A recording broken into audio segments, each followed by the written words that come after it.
Tell me about what you do. Well, actually, I have a radio show. It's called Wine Talk with Stu The Wine Guru.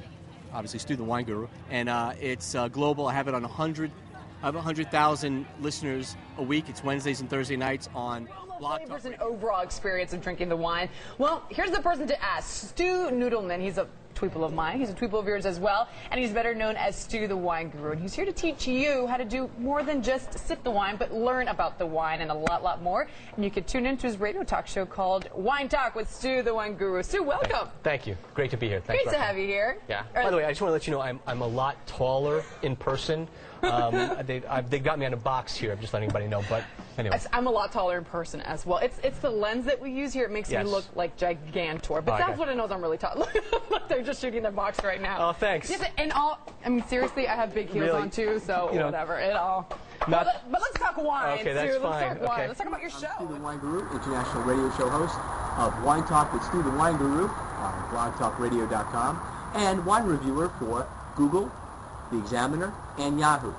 Today, in my fourth installment, Wines of Australia, I'm going to speak about the Peter Lehman group that makes this particular wine.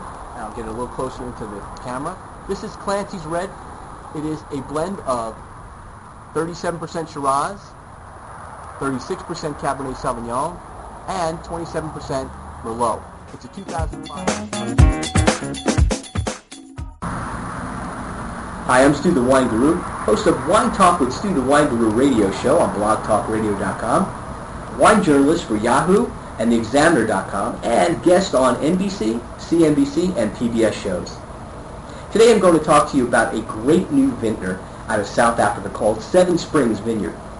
Tim Pearson, owner from Warwick, England, and his crew have recently produced a fantastic Sauvignon Blanc, which right at 7 o'clock. Wednesday at 7 p.m. And what it is, it's a live call-in show that people tweet and email and call in to ask me and my guests about wine.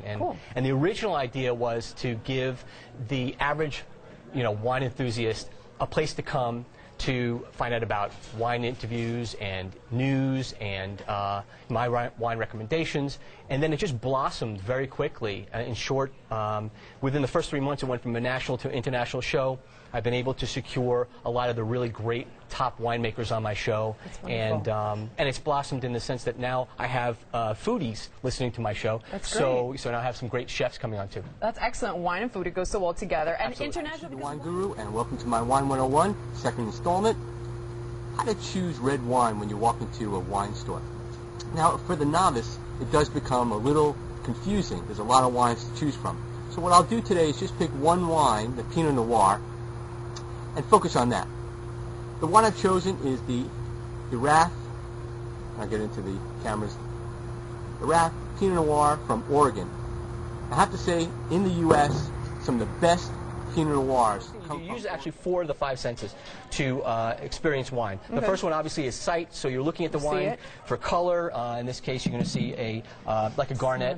The next, and what I want you to do is just kind of swirl it. The swirling, what that does is it brings the air into the bowl of the glass and actually brings out the aroma, which brings us to the next sense, which is your nasal passages and the sense of smell.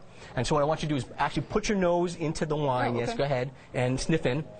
Now, what you smell basically is a preview of what you're going to taste. And, as far as what your sense is telling you, it could be anything. It's all personal. It's objective. So it can, it doesn't matter. There's no wrong answer. Okay, so I want you to just swirl the wine in the glass. Again, you're aerating it a little bit more. And finally, the last sense is, of course, the one that everyone loves, is tasting the wine. And in doing so, I thought of a technique, basically. It's called the reverse whistle. When you're a kid, and you try to learn how to whistle, instead of blowing out, most of the time you go like that. Well, little did you know that when later on in life, if you wanted to experience wine, that would actually help you.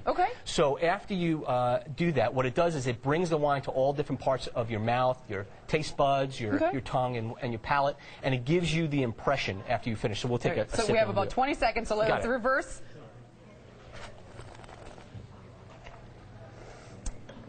You got it. And that's basically the whole idea of sipping wine. I'd rather... Close enough. Listen, you like to taste the wine, so, I mean... I like that part. You like that part? And I like what you do after the reverse. The swallowing and tasting the wine, of course. That's what everybody's going for.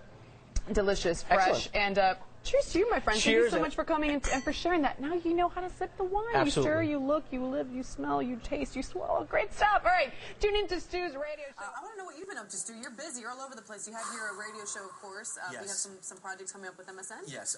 Let's see. So the radio show has expanded. I've gone to having top winemakers, but also top chefs. I've had on Chef Adrian.